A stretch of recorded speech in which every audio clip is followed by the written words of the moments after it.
Hi, everybody. My name is Ben Van Dorn.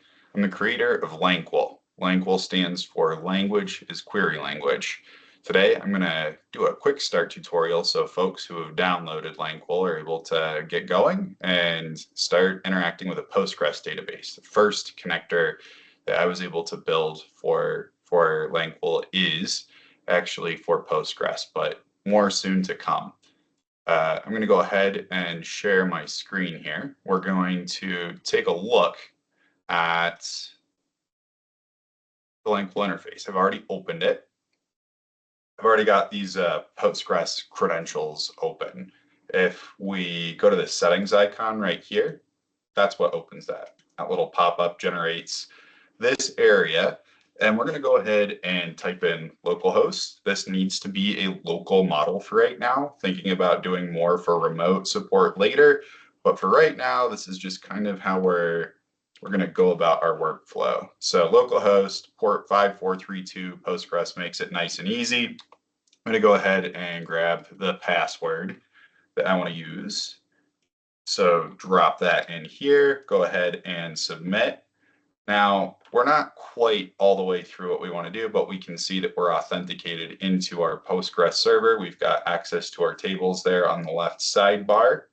Now we need to get authenticated into the OpenAI service. So I'm going to go grab an OpenAI key that I've generated through my OpenAI account. I'm going to go ahead and drop that here, submit the token. After I do that, I should have this nice selection of different models. Now, good thing to consider here, the model you choose is going to impact price. It could also impact the time that it takes for a query to generate, but it also impacts the quality. For right now, for our purposes, we're going to just select GPT 3.5 Turbo, go ahead and submit. And with that, I can start to ask some questions. But before I do that, let's explore what we've got here. I've got an OpenHR data set from Kaggle. I've already gone and created some fact and dimension tables, but let's go ahead and take a look at this fact table. And we're going to just ask a question that's related to what we see in here.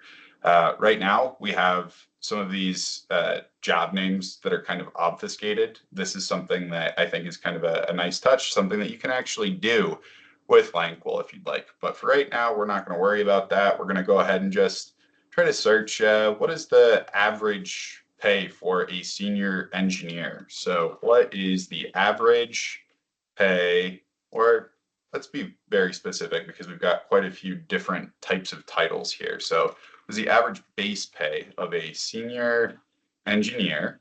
Let's say that we want to use fuzzy matching. This is kind of a nice prompting technique that makes our search and prompt a little bit more broad.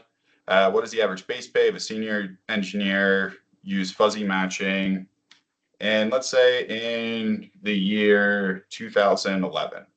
Now, when I go ahead and hit enter, we're going to get this nice colorful rainbow. It tells you that this model is actually working, that it's going out to the ChatGPT service. It's also exposing some of the tables that are actually in this database to the ChatGPT service.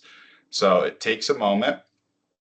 As it's running, it's basically looking for the best overall answer. And when it finds the best overall answer, or it's exhausted its entire search, it's going to let you know that it's exhausted its entire search. So we'll give it a moment. We'll give it a moment here. Cue the Jeopardy music.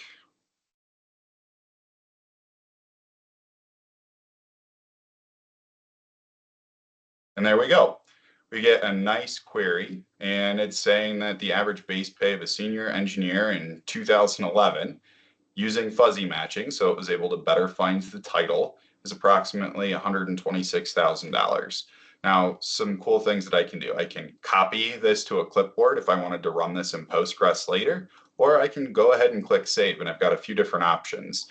One of the things that we've done with LANQL is figure out a way where you can generate views, you can generate tables. They need to be on a one-off basis, trying to work on more complex queries as a new feature. But for now, you can save as a view or a table based on the outputs that you get. You can also ask some very specific questions about your database schema so that you can save your primary and foreign key definitions. For now, though, what I'd like to do is say this is a table. Make sure that this goes to the HRIS database. We're going to call this a new view here. Tried to open that up, but I can't do that while the pop-up's open. But we're going to say senior engineer base pay. So I'm going to go ahead and click save. I get a nice little readout indicating that it's been committed. And if I go to my views here and I hit that, we should see senior engineer base pay. If I hit show top 100, there you go, average base pay. So that is just a little bit about how to get started with LANQL. I hope you've enjoyed this tutorial and you enjoy using this tool. Thank you.